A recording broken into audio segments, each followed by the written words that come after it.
Hello and welcome to another Indie Game Spotlight. And today we are absolutely thrilled to introduce you to the OGGM, where we are going to have a delve into the deeps and have a look at Port Leviathan. Welcome, OGGM. I believe that today you are 21 again. Yes. Well, this week I will be 21. Oh, it's just fantastic. So this finally drink. Finally drink. Yes. I suspect Can't wait. it's porkies. Go gambling in Vegas for the first time. Yay. Yay, do all of that good stuff. So, because it is your illustrious birthday, I believe that you have a sale on at the moment on DriveThruRPG. Is that right? Yes, I'd love for questions. Thank you. Yes. I'm marking everything down for the month of August for my birthday. I've got 3 products marked down right now. Vigilantes for Shadowdark is marked down to $8. It is the best-selling superhero role-playing game for Shadowdark. Nice. It's the only superhero role-playing game for Shadowdark, so until Bunny makes hers next year. And then, of course, Leviathan, which we're talking about today, and I just put my field guide to vending machines up for $2 on DriveThru for part of a larger project. Excellent. Well, that sounds great, guys. You've heard it here. Go and have a look at DriveThruRPG. Go check out the OGGM. Go take a look at that fantastic sale. Only for his birthday. Only for my birthday, which is all month. All of August. Yes. I'm going to tell you into a little secret. It's also Dean's birthday in August. Happy birthday, Dean. It is. So, yes, us Leos, we're going to celebrate August. Yes. Yeah. Celebrate with free birthday natural 20s. Yes. Oh, absolutely. Yes. Do us players get natural 20s on your birthdays, guys? You get the receiving end of natural 20s. Yes. Yes, of course. I always give my birthdays natural 20s to my friends during the games. Some of them forget that they have them, but I've given them out forever. Free 20s for birthday, you know. Fantastic. So I'm going to start off with my favorite question, which is, I mean, Port Leviathan looks so interesting. I love the cover you've got on it. But what inspired you to make this setting? Know. This is definitely a fever dream setting. I was running my last Shadowdark game, and they were in the Underdark Ocean because I just... the idea of the ocean being of that Underdark Ocean. And they were looking, I don't even actually remember how it happened, but there was a mention of a port. And I just suddenly had this image of a boat sailing into the mouth of a whale. And I thought, oh, that would be cool. You know, a city built inside a whale. And then I was like, I don't know if you ever just saw the original post that weekend. I was like, I can't be the first person who's done this, right? There's got to be other people who have done city inside a whale. Well, it's a video game. But as I was doing research, there's lots of city on top of a whale, usually in space. There's city on top of a giant lamprey, city on top of a snail, but there was none inside a whale. So as far as I could tell, I'm the first one to come up with the idea of building the city inside the carcass of the whale. I know Dishonored, the video game series, also messes around with whales and blubber. But still, I spent like a whole weekend just diving deep, and I found a ton of city on top, you know, of a whale, city on top of a fish, city on top of a crab. But so I was like asking questions, and people said, you know, that would never work. The whales explode when they die, and say, you know, whales stink when they die. And I was like, we're talking about a game with dragons. Do you really think the logic of that? So it became a because I am a research addict, if you guys ever need research done, I went into a fever dream deep dive of smallest city in the world, smallest island in the world, smallest inhabited island in the world. That led to researching battleships and that sort of led me to the Kowloon walled city in Japan. China, which isn't there anymore. This 3-mile long, incredibly densely packed city, and that was the impetus for Port Leviathan. So I kept referring back to everything I could find on the walled city of Kowloon. I'm pronouncing that wrong. I apologize. And then just sort of building up on this 3-mile long dead whale god that people were building a city in. And then, of course, I had to go into explaining why and how things work. And it just grew and grew. And like 2 months later, it was done. And it was definitely a fever dream. Nothing wrong with that. Yeah. The number of things that we've come up with or that have come out of some weird dream or some weird thought, it is the curse of the creatives, I would say. Yes. Always thinking.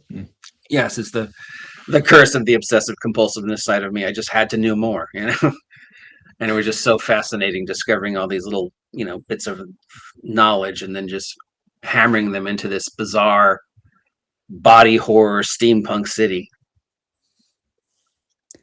Well, you just mentioned body horror steampunk. I'm looking forward to hearing more. So tell us a little bit about the system that can be used with your setting. The system that I think unconsciously, the system I was designing it for technically isn't out yet. I was designing it with Richard Rudiger's Almanac in mind. Okay. Because if you look at his art and you look at the story behind Rudiger's Almanac, it just sort of fits that the same sort of Victorian Great Age of Whaling look that I was looking for. So somehow in my unconscious, after seeing Richard's art, which I love the art for Rudiger's Almanac, that's literally the reason why I'm backing it, is like the art is just so different and so cool and so different from normal fantasy, except for your guys' stuff, because your guys' stuff is awesome. But everybody else. Oh, thank you.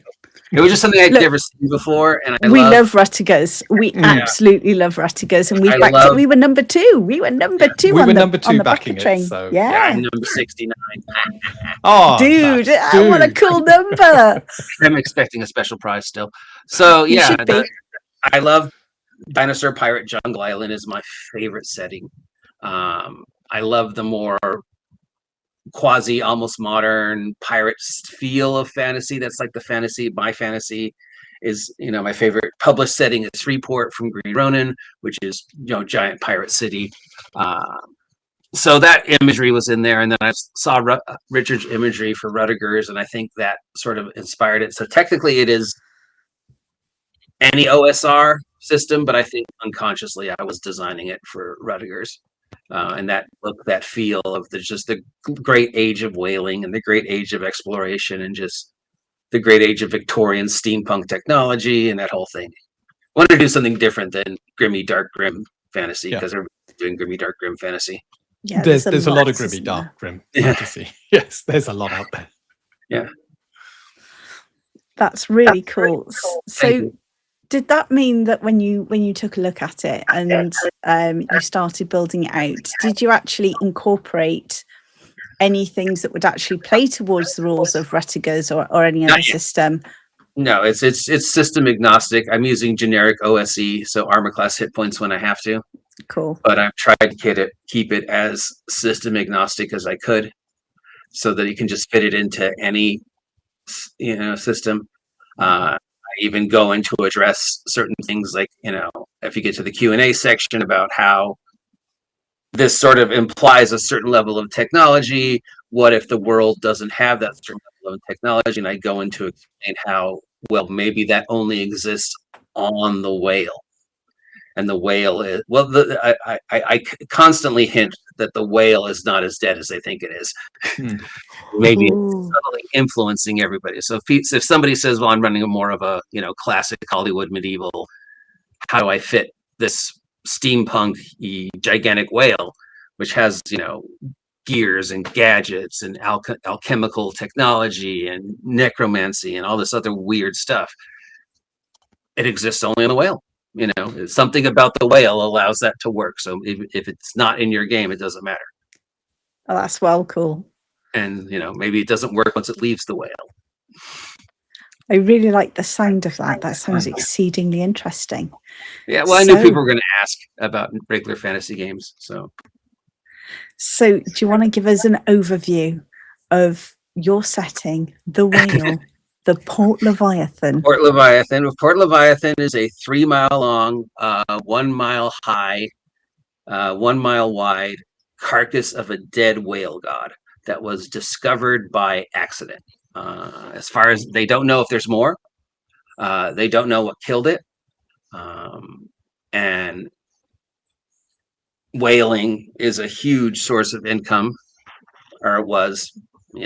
Thankfully it's all done. But I don't think people realized how important whaling was during that time period until they start researching whaling and all the things that came out of whale carcasses and how we, just brutally slaughtered entire species of whales to get this oil and ambergris and the scrimshaw and the bones and all the stuff. So they discover this gigantic whale, and they do what anybody does when you discover something brand new. They start exploring it and they start carving into it to get the whale stuff, and it just sort of like they start building, and like these ideas start filling their head. And then the necromancers show up because it's a giant dead body, and the necromancers start getting these ideas in their head. And then the alchemists show up because look at all this ambergris, look at all this whale blubber, look at all this oil, we can do stuff. And then they start getting these ideas in their head. So slowly they just start digging into the whale's body. And well, we're going to be here a while. So it kind of becomes like a gold rush boom town where suddenly there's this huge group of people who come in to settle, to build, to mine it, to take advantage of the resources. Of course, if you've got a boom town, you got to have bars, you got to have places for people to stay, you got to have overpriced shops, you got to have entertainment of the scantily clad female or male type, and that just one thing sort of cascades into the other. And then the whale turns out to be centrally located. So mercenaries start showing up to use the whale as a base of operation. So when other countries want to hire them, they're in this giant whale, and that just continues to expand upon itself. And of course, mercenaries getting really bored, they decide to explore the inner depths of the whale, and they start finding weird things inside the body of the whale that starts to hint at maybe it's older than they think it is. They find carcasses, they find coffins, they find entire dungeon complexes, and they find the giant heart, and the alchemists start automizing the giant heart, and next thing they know, they're running these gas lamps and copper tubes to power things, and it just seems that they're there. They get these brilliant flashes of just invention and industry, and it's something that should have taken hundreds of years. They build this working, thriving fishing port in like 10 years. And then they discover, oh, hey, this happens to be all centrally located for when the fish are migrating. They all sort of swarm around the whale during their trip. So thus the fishing industry starts taking advantage, and it just keeps growing and growing and growing until it reaches a point of entropy, which is where it is now, and where they're starting to discover this mold, this black mold that's slowly consuming the whale, and they constantly have to fight back against the black mold. And then they discover that there's a cult who worships the whale and wants to free it because they think the whale can come back to life again. And the way they're going to free it is through spreading the black mold. So one of the major plot points is this war of attrition between the black mold and the alchemists and the necromancers working to stop the black mold, but of course they can't get along because the alchemists don't trust the necromancers don't trust the alchemists, the politicians don't trust anybody. Who are we going to get to act as middlemen to do all these things for us because we can't work together? Adventurers! We'll get adventurers. Hey, adventurers, come and do all these missions for us. It's because we can't agree on anything. And it looks like if we don't stop this, eventually the whale is going to, as all things do, decompose. You can't stop nature. So I have a question about that, and this one's just popped into my head, as all things do. But if the adventurers are going to be sort of getting involved because the factions are sort of going up against each other and they can't agree on anything. Mhm. Does this mean that adventurers can actually become in favor with some factions and Yes, I did. lose favor with others and cause yes. issues? I did steal from other video games that use the idea of factions and factions rewards. So yes, the more you work for factions, the more they reward you. And then the more your reputation might be affected by other factions. If you went strictly for the alchemist, the necromancers tend to start not wanting to, and vice versa. And I did go into like what's in it for me for each of them. If you work for the alchemist, they start knocking down prices on potions, and they start offering you more prices and more alchemical goop. And same things with the necromancers. The more you work for them, the cheaper things get. I think we all know that one of the consistent issues in any game is that people like to kill the NPCs. They're experience points pinatas. So I wanted to make sure that there was a reason to not kill the NPCs.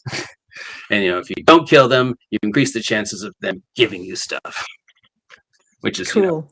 From video games. Okay. So yeah, there is this thing on factions in there, which probably needs to be expanded if I ever rewrite it. But yeah. Excellent. That sounds interesting. Thank you. I'm looking towards Dean because otherwise I'm going to ask all the questions and Dean's just going to be there going nod, nod, nod. And it's really rude of me not to let him ask any questions. It is. I do have a couple of questions that have come up. So the first one is the whale. They found it floating in an ocean. Yes. Does it travel a path? Does it go from one place to another, even if it's quite random? There's a huge list of questions that people ask me in the book. And one of them is, does it move? Can it be moved? How come it doesn't sink? It doesn't move. It can't be moved. They have tried to move it. There's one of the cults is dedicated to moving it, and it has resisted even wish level magic to move. Apparently it likes where it is. It doesn't seem to have any natural predators other than the black mold. I mean, there's little bite marks on it where like fish, and it's got barnacles and all the other things you would expect to find on anything floating in the ocean, and seagulls and stuff like that. But yeah, and are there more? They haven't found any. There was another question people asked, is that the only one? I was like, is it? When you put it in your world, you can decide if there's more. I haven't designed any yet, but doesn't mean I won't. Yeah. So it doesn't move.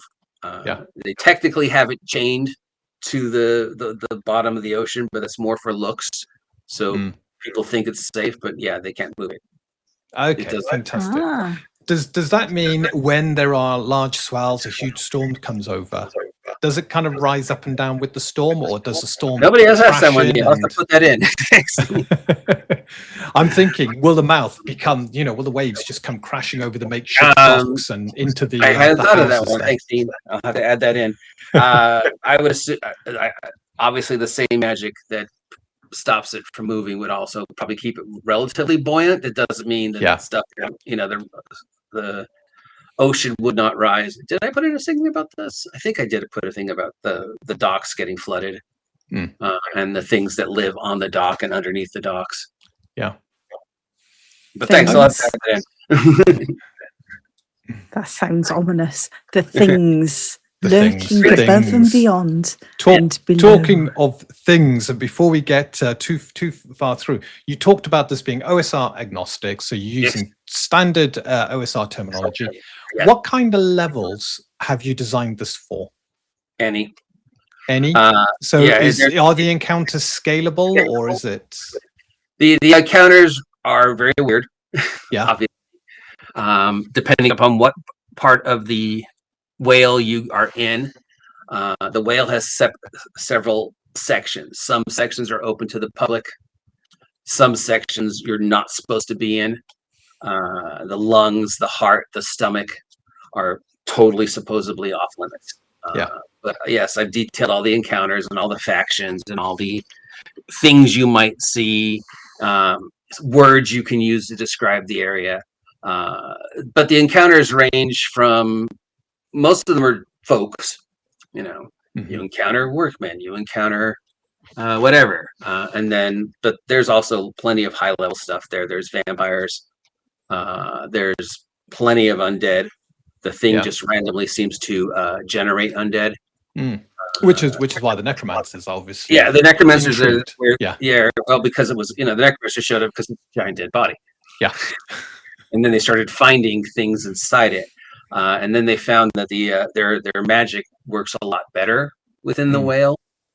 When they raise things, that's interesting. They're more. They can double the amount of zombies. When they started creating ghouls, the ghouls were much more independent and much more. Except now the ghouls have turned against them. There's a whole part in there about the ghouls have formed their own faction and are actively fighting the necromancers. But a major threat. Hang on, this place is what, 3 miles long? 3 miles long. 1 mile tall. 1 mile tall and 1 mile wide.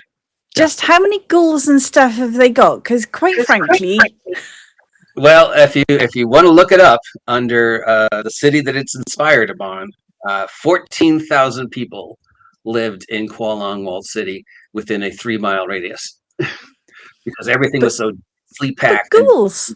Ghouls. I don't want to live next door to a ghoul, OG. I really don't. Who knows what they're going to get up to? It'll be insanitary. They're partying it late at night, Exactly. On the porch smoking cigarettes. You just can't touch the ghouls, You just can't trust those ghouls. And, those necromancers, yes. I don't want them to go digging up, Aunt Bessie and stuff. That's just not on. No, well, that's part of the laws is the second you die, you become property and the necromancers can raise you up as a zombie.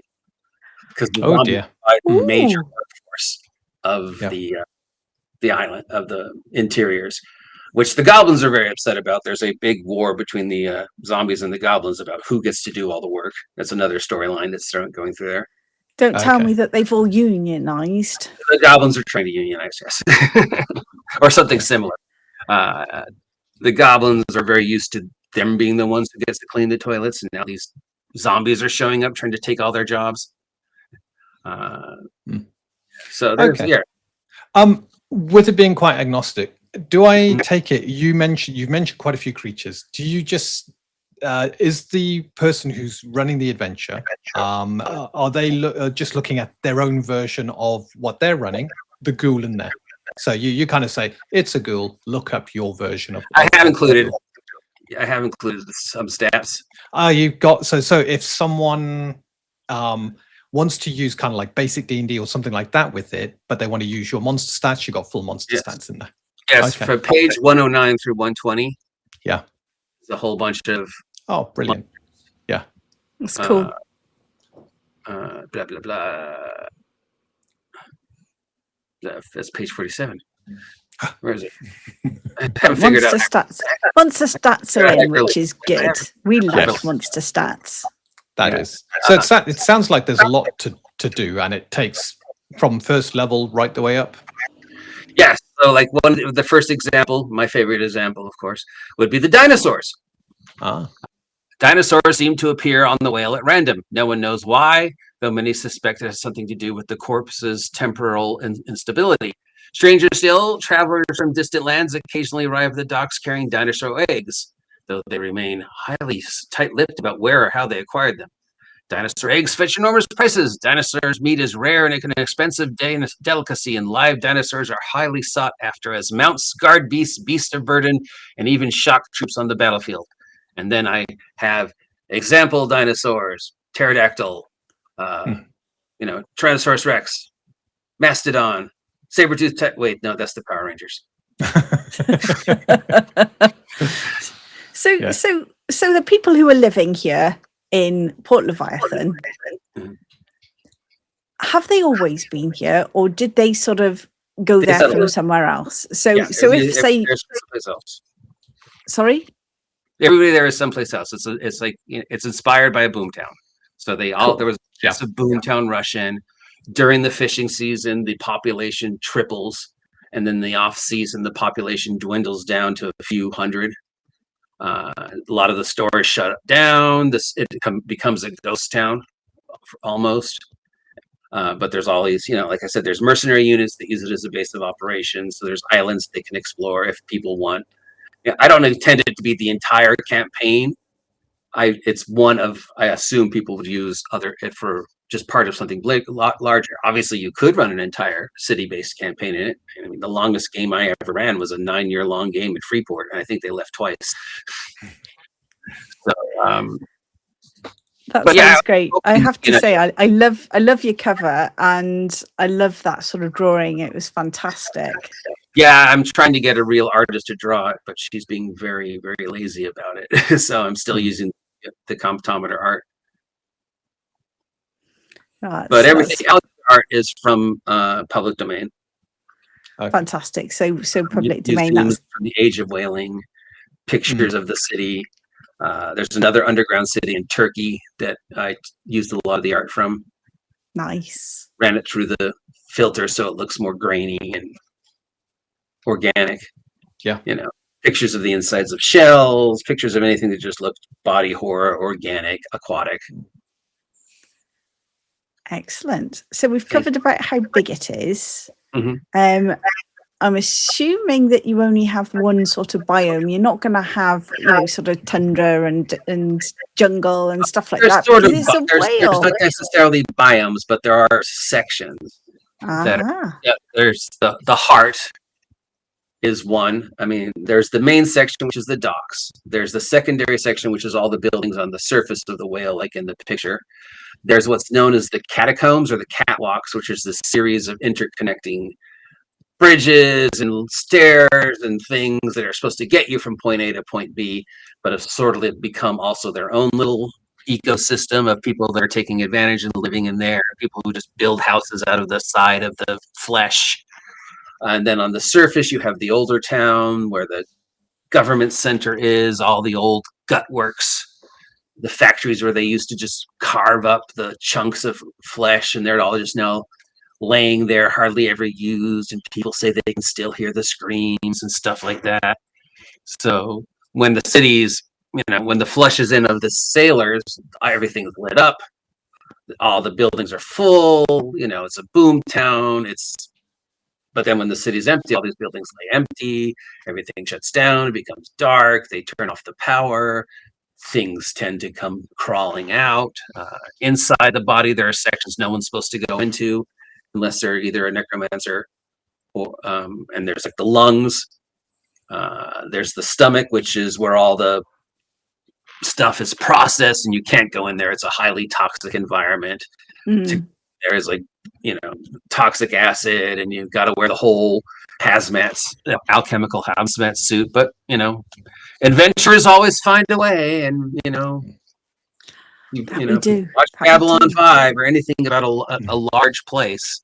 There's always some corner that somebody turns into their house because. Yes, Grey 17. Exactly what I was thinking of. I wonder if Grey 17 is missing, I thought. Yes. Yes, that kind of stuff. So, yeah. Like I said, I got really weird. Nothing wrong with weird. We like weird. Like, where did I come up with this? Talking of weird, then, have you introduced any races that are only found in this module, this setting? Well, I introduced the Guild Necromancer and the Guild Alchemist class, and I think most of the races that I have in here are from other games. I don't think I have anything that's original. I've got merfolk, shark folk, crab folk, different molds, serpent folk, because you always got to have super folk. Yeah. They're skeleton pirates. I don't think there's anything I've made up that's new. But two new classes. Yeah, two new. Well, I mean, I'm sure those classes exist somewhere else. But this my take on those two classes and the very specific spells and stuff that they would have for this setting. Did you say specific spells? Yes. Yes. Oh, excellent. I'm looking forward to talking about that. Where is it? So like the necromancers have some typical spells and some other spells that I thought would make sense. If you're not familiar with my writing, all my writing sort of has this little bit level of quirkiness into it, which some people find off-putting. But that's sort of the voice of the character that's always narrating these modules and these stories is a little bit quirky. So like a lot of my monsters are just called Blob number 5, Blob number 15, Slime Beast number 27. We just number them, and that allows me to just fit a lot of things under the Slime Beast category without having to violate any copyright. So the Necromancers have bone armor, detect magic, then they have a spell called Dirt Nap, enhance undead, ghost light, necrobolt, protection from good, raise dead skeleton, raise dead zombie, walk it off. Walk it off? Yeah, walk it off? Yeah, it's the necromancer version of healing. You're fine, walk it off. Rub dirt in it. Cool. Then as you get higher, they've got more spells. A lot of them are just reskinned spells. I don't think I invented anything new. I just added the flavor to it. Yeah. And then, of course, at the very end, I do have the recipe for how to become a lich. Nice. A lich. Yes. Yeah. So imagine if everybody starts trying to go down that sort of lich route. you would end up having a very interesting city with lots of liches. Okay, so we were just talking about the fact that you have actually got the ability to create liches. Is that so? You've got the recipe. Does that involve additional spells, or is that just a recipe for creating a lich? It's right now. It's one line. It says, after acquiring several hundred gold pieces worth of regents and undergoing a day-long arcane ritual that results in your death, if everything went according to plan, you will rise from the dead as a lich. So you're not guaranteed, but you could end up with a city full of liches. You could, yes. Oh, that could be That would scary. be a completely different setting. I think somebody's made that, but yes. Someone will do it. You know it'll be done. So on the spells. Now I know you said that you've reskinned a lot, but are there any that you think of that you think, you know what, I'm really proud of this one? Because I love my spell. So which one are you really proud of what you've done with it? Some of the stuff that I came up for the alchemist, if I could find them, definitely had some cool ideas. Cool. I do like alchemists, I have to say.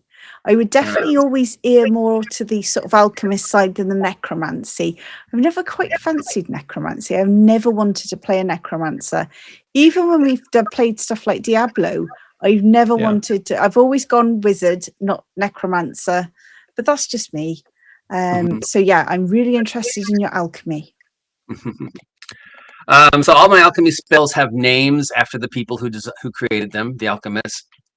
So you have like Aunt Edith's complex cure, Cornelius's liquid luck. I researched snake oil because that was the Old West, and snake oil salesmen, and they all had these weird names and all had these weird ingredients, and how no two snake oil salesmen had the same recipe, and some of the recipes were just water and food coloring. Some of them were pea and food coloring.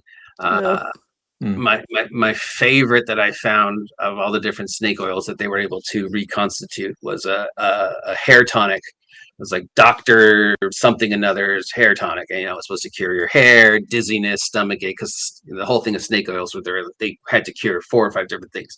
And it lists as one of the ingredients flannel. And it's just like, wait, you just put your shirt in? So it had like flannel, it had gunpowder, It's amazing what we poison ourselves with, isn't it? I think the human race is very good at going, you know what we're going to do? We're going to do this. We're going to sell it and poison ourselves. Yes, in the name of beauty and health.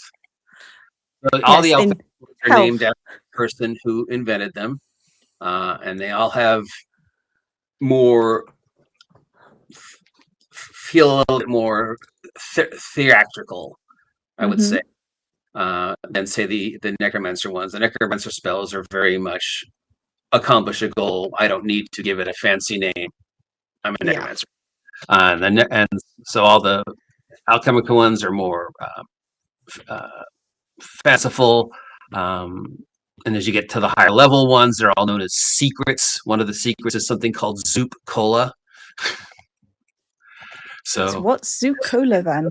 It's cola, but I mean, imagine if you're the alchemist who discovers the secret to Coke and making and selling cold caffeinated. Original or new? The original. And another thing I have is that not every alchemist knows every spell. That's fair enough. Some of the secrets are not passed on; they're not shared. Even the head of the alchemist guild doesn't know all the spells. She's not even the most powerful alchemist. She's just the most political.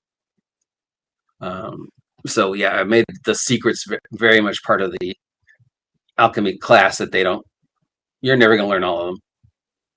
Don't even try. So considering you're on this giant whale that's dead, Yes. Allegedly dead, is there any sort of whale related spells? Not really, no. There's whale-related tech, stuff that they've made out of the ambergris. Ambergris is a very flammable thing that can be used to make glue and perfume, or a very cheap type of Greek fire. It grows naturally in the stomachs of whales, specifically sperm whales. It's just sort of this sticky goop that's part of their digestive system, but if you melt it just right, it becomes the basis for most of the perfumes that were made available during the Great Age of Whaling. It also can be used to make glue, and it also is extremely flammable, which, if not transported from the corpse of the whale to the factory correctly, has led to explosions on more than one occasions and whaling ships sinking because they didn't store the ambergris. But no, nothing is specific to the whale. I do talk about, the whale meat, the whale blubber, the whale oil, the gut works, where they used to carve up the parts of the whale, and of course ambergris and scrimshaw, and things a lot of the shops sell things they find in the whale still. There's a whole big table of random stuff that just sort of washes up, or that the goblins find when they're walking around the whale, and nobody knows where did that come from. Well, that's quite cool. So considering you've got necromancers, and they sound as if they're very high up in the grand scheme of things, you've got the alchemists who are very high up. So what does this mean in the way of things like healing magics? Because it sounds to me as if the necromancers don't actually want you to heal. So have you got gods that are around the whale, and is there any healing magics? There are a couple normal temples. There's a lot of cults. I have a whole section on the different cults that worship here. There are a couple gods. Obviously, there's several temples to variations of the ocean god theme. Ocean god, sea god, water god, sailing god, pirate god. They've all got temples. There's a lot of shrines. There's a lot of somebody just put a shrine here kind of thing. The god of luck, stuff like that. The more important they would be to the ecosystem of the sailors, the bigger the temples, or the bigger the religion that they have. While as you get farther and farther away, smaller places, some of them just have a shrine, some of them don't even have that. Some of them that were very obscure, like the god of doorknobs. Some of them they're big guys, like the god of war, the god of storms.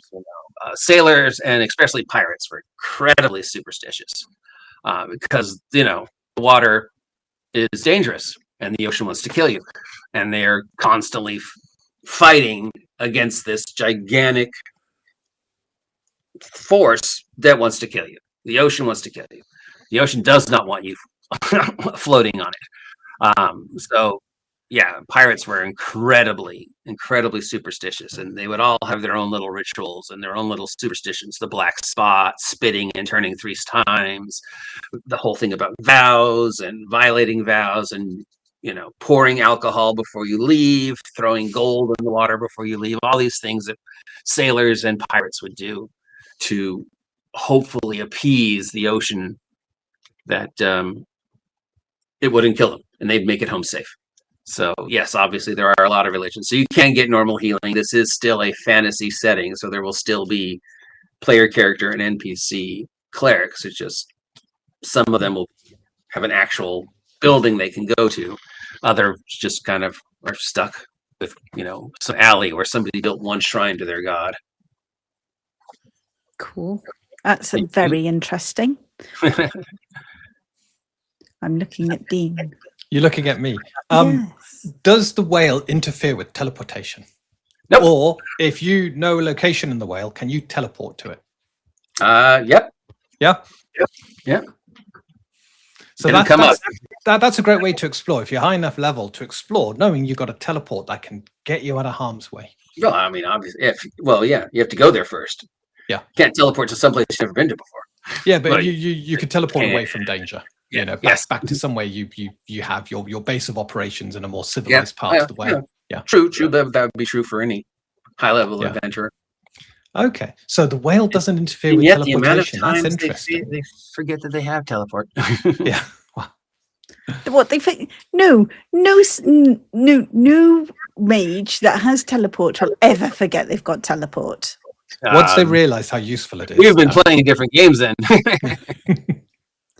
I play people who actually remember what their characters can do.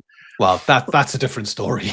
Yeah, that is a totally different story. But yes, that's a player story. Yeah, I have played lots of mages, and in fact, in one campaign, I nicked my name to myself Uber because I was basically just taking everybody there, and then I had other spells that would be able to move people around the battlefield, and that's what I did a lot of. I love battlefield magic. Yeah. Mm-hmm. Battlefield control. Yeah. It is always good fun. Excellent. So it's time for creatures, Dean. It's your favorite. Well, no. We skipped one thing. You mentioned whale tech. So what items do you introduce? Weapons, armor, miscellaneous items. What do you introduce in this? There's clockworks. There's glass windows. There's gas lamps. There is hot and cold running water. There are elevators, scaffold type elevators, classic old school bronze elevators that have occasionally an actual elevator pilot. I don't know. Yeah. Tell me they're beautiful. Tell me that they're proper elevators with beautiful bronze work. Yes. They got to be beautiful. There's a table that you roll on. Here's the religions. So the table ranges from normal, perfectly safe. It has a human operator. Normal, kind of safe. It has a goblin operator. Empty, you have to operate it yourself. Empty and haunted. Haunted? Hang on a minute. I never said I'd get into an elevator that was haunted. How do you know it's haunted? It's not like they put a sign. No. Wait, wasn't there a goblin whose job it was to put the sign on the... See, letting a goblin do a job that a zombie should be doing. They work cheap. And they never complain. Yeah, they just shuffle along. Yeah. So any special weapons or armors that you can find? No, I didn't really do... most of the equipment is normal. Did I even do an equipment set? There is one major supplier of all weapons and armors and stuff in my campaigns. It is called Seth's Gear and Ammo. So everything you might possibly ever want can be found in a Seth's Gear and Ammo. I do have large lists of stores and shops, and each one carrying different things. But yes, there are. I think the most technological thing I added for like combat was harpoon launchers. I tried to keep weapon tech very, very vague, Yeah. because I could justify I wouldn't ruin somebody's campaign if they had elevators. Yeah. But guns, I don't know. You might not want guns in your game, but you still might want to use my setting. So when I get to the section on tech and the weird whale tech, and then of course there is the underlying thing that, hey, maybe this stuff only works on the whale, and it's all part of the. And if you leave with the gun, not that there are guns, but if there were, maybe it doesn't work. Okay. Any magic items that are unique to your setting? No, I mean again, there's the alchemical. Yeah. I have a degree in broadcasting. The alchemical stuff is the most unique stuff. Yeah. With any one of my products, I set a goal, and if it reaches that goal, I will revisit it and answer these questions. And if people want me to expand upon the world of Port Leviathan, I will. But it is designed to be Legoed into your game. Yeah. So there are purposely vague points because I don't know your game. Dean, I don't know your game. Susan, I don't know your game. Erwin, what is your specific fantasy, sci-fi, horror world? Yeah. I don't oppose, I already introduced 2 classes that you might go, I don't want that in my world. I can justify the weird tech. I didn't want to really push it. Obviously, again, enough people go, please explore this world more. I'm really, really fascinated. Then I'll expand upon it. Who knows? Maybe it can become the first campaign setting for, I don't know. Who's got a game coming out really? Oh, hey, you guys! Yes. Oh, we'll have a Creative Commons license. So yeah, it could easily be converted, and you could use all our wonderful weapon keywords and stuff, create some really unique stuff. But I think we're jumping ahead of ourselves here. Creatures. We've talked a lot about creatures, and I'm curious because I love my creatures. Have you got any truly unique creatures that can only be found in the whale? Well, there was that mold, and there was stuff below, and there was stuff under the decks. And, I'm really curious. It's the black mold that is definitely unique, and the fact that there are people who actively grow the black mold and are using it as a weapon against the whale, and it's a war of attrition, because the only thing that can go in the areas where the black mold is growing are the zombies, but the zombies get affected by the black mold and they take it with them and they come back, and then the black mold spreads. Eventually zombies fall apart and become mulch. Sidebar, zombies make great gardeners. They provide their own fertilizer. Yeah. Oh, no. That's just awful. But true. So eventually the mold's going to win. You can't stop death. It is the natural state of the universe. Right now they're at an impasse. Right now they're at a state of entropy, but eventually the mold will win. Eventually the whale will glorp away. Yeah. Assuming it is actually dead, of course. Yeah. Most of the creatures are creatures, nothing really unique. There might be a few unique takes, like my ghouls. I think movie zombies are actually ghouls. So the Walking Dead are ghouls, not zombies. So my ghouls are intelligent, and they're actively fighting against the necromancers that created them. And they have their own cult, and they want to claim the whale for themselves and turn it into a ghoul. And turn everybody into ghoul whale. Oh. And they think the reason why they're have autonomous and aren't being able to be controlled by the necromancers is because that's what the whale wants. I have the serpent folk, because you've always got to have serpent folk. They're just like a standard. And they are also want to get rid of all the humans and claim the whales for themselves. That's the sane serpent folk. There are also the insane serpent folk, and we don't really know what they're trying to do with it because they're insane. I have a whole section on the the cult of madness and the insane serpent folk and stuff like that, and weird plot devices that they come up with that they think is a good idea. Under their cult, we have the cult of the kaiju. We've got the ever-present cult of madness, cult of the machine god. We've got aliens. There's aliens on the ship, on the whale. They live in the tail. They're called the Zeet. They're invented by my friend Jeff's Games Box. They look kind of like goblins, but they are aliens, and they think that they are going to automate the whale at some point in time.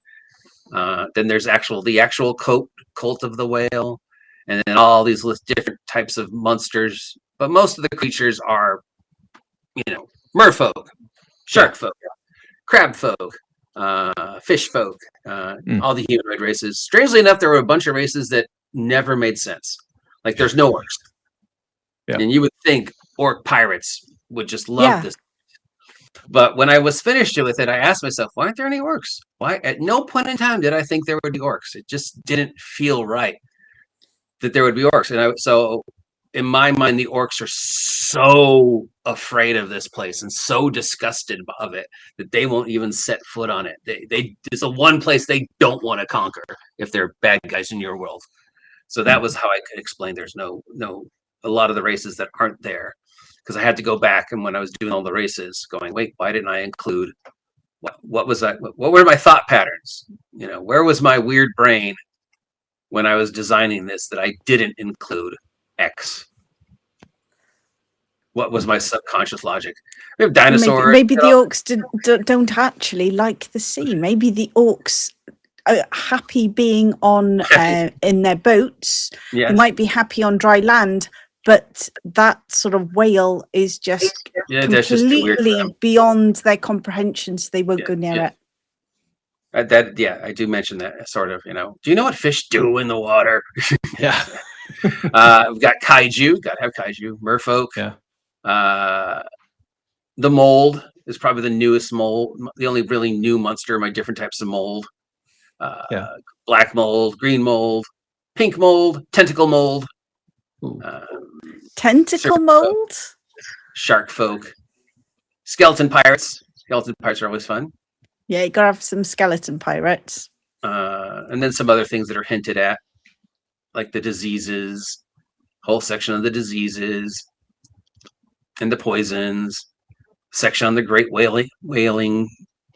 Yeah, so I tried to cover everything, but I also wanted to leave it open enough, like any generic campaign setting. You don't want to flood your potential audience with, this is the way I think you have to run my city. And if you don't run it on that, shame on you.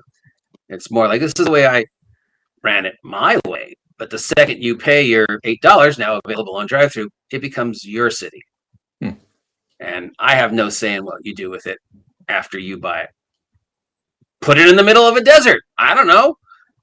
Change everything and just use couldn't you? You could actually have this whale almost like entombed in. The desert was once under the sea. So, it could be frozen in a giant block of ice. You could run a campaign where you're the first people on the whale, exploring it for the very first time, mining the ambergris and the blubber, and you start hearing the voice, dig, build a store, dig, mechanize the heart, dig. So, it's almost like the whale wanted to be hollowed out and turned into a... Yeah, it does. Something, this whale is incredibly strange. But, you've mentioned the Seth's sort of emporium type thing where you can buy everything. You've got the Port Leviathan, but what does the future hold for you? What are you looking at doing? What once you get through your birthday week? Once you've got your birthday month, you've got this fantastic sale on. Don't forget to check it out on DriveThruRPG, guys, if you haven't already. Including the brand new vending machine thing that was only supposed to be 2 pages and ended up being 50. The brand new vending machine thing as well. That's the vending machine thing. What are your plans? What are you planning to do? Where are you planning to take this next? Are you going to, once Richard Whitter's Ruttigers comes out, are you going to do a sort of revisit and actually sort of make it specifically? Most likely. Again, I set a goal for every one of my projects. And I try to be realistic because I know I'm just small. I'm never gonna, sell 10 million or whatever. And the goal was always like, for I will do X if I sell enough, because that means there's enough interest. So if I sell enough copies that enough people go, I want you to explore this world more, then I'll revisit it. If I don't, then there's no interest, and it'll just sit on the shelf, and I'll be sad. But I vomited it out, and I'm happy that it's floating out there as it should be, because it's a whale. But the tabletop role-playing game crowd is fickle, and we don't have a lot of money, and literally every day we're being told we have to back this project. I just did a whole thing, I mentioned you guys, where I had to back Untold Destiny, and I was like, yeah, they seem nice. And then 2 days later, you have to back Deathbringer or else. And I was like, I'm not going to back Deathbringer because I can't afford it. No role-playing. I love you, Professor DM, but no role-playing game is worth $999. And then a day after that, I was told I had to back this other game. And I'm just one. I know everybody is just constantly being bombarded with this glut of stuff. So I don't have high expectations. I mean, it's a very weird niche setting as it is. So if I sell 20, that'll make me feel justified that there might be a life in re-exploring the world of Port Leviathan. And if not, then, well, it just sits on the shelf, and maybe I revisit it. Maybe like the original idea, it'll just keep taunting me, like this vending machine thing I just finished. Technically, because it is now the bestseller, I'm rewriting Vigilantes for Shadowdark for the 4th time, which is also spiraled off into another short story that I need to finish, and what might be another project. Victor has Ammo Box coming out with Streets of Magic, and he's already said I should make a superhero game using Ammo Box. So that's kind of maybe on the horizon. I know Troll Lord Games kind of vaguely said that somebody should make a superhero role-playing game using adventures, and after I said, yeah, that's what you guys should do, and they were like, yeah, we should. So I might have to do that.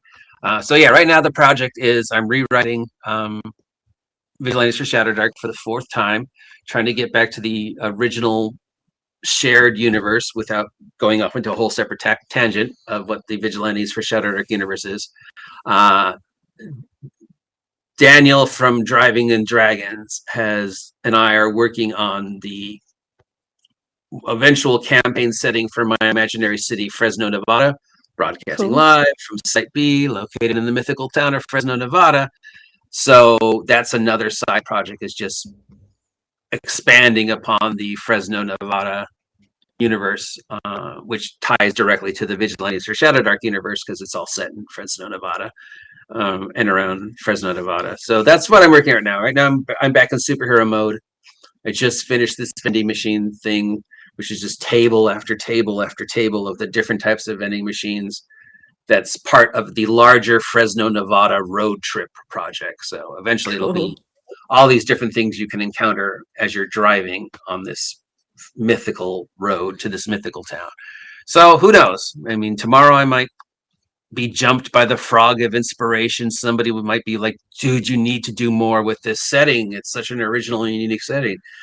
And I can say, well, yeah, I can say that nobody else has done Dead Body of a God turned into a city, as far as I know. But so I don't know. It is cool. I love your concept. I think it's really different. I love the way you've brought it to life, and it's nice to see different things out there. And as I said on a recent Destiny's Dispatch, it's us little guys who are innovating, coming up with different and new things. And I think this is a prime example of definite innovation. You've got something new, you've got something exciting, and I think that's really special. And I think that all of us small, creative publishers out there, it's really great to see all these different things coming out. So it's absolutely great. Want to remind everybody as we wrap up, it's his birthday. Let's get those sales at $8. I mean, it's $8 for Port Leviathan. I mean, bargain. To my channel, 2,500. Subscribe to the OGGM. Subscribe to his YouTube. Go and check him out on DriveThruRPG.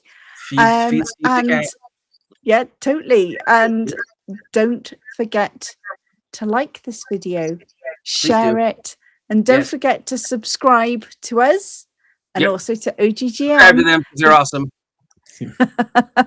because this is where you'll get all the news. So with that, thank you so much for joining us. Oh, thank you for having me.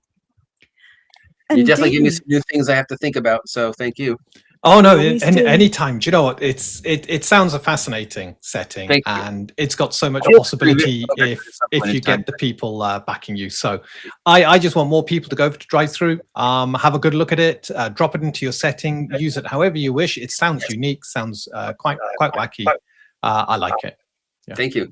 Wacky is my coin and trade. Cool. we like that. Thank you. And with that, we will wrap up and say good night, everybody. Don't forget to support your local, all your indie games. Indie games are where the innovation lies. So I like that. make sure that you go after those indie games, support them, give us all your love, because we will work for every single penny that you give us, and we will work hard for it. So from me, good night. Good night. Okay, and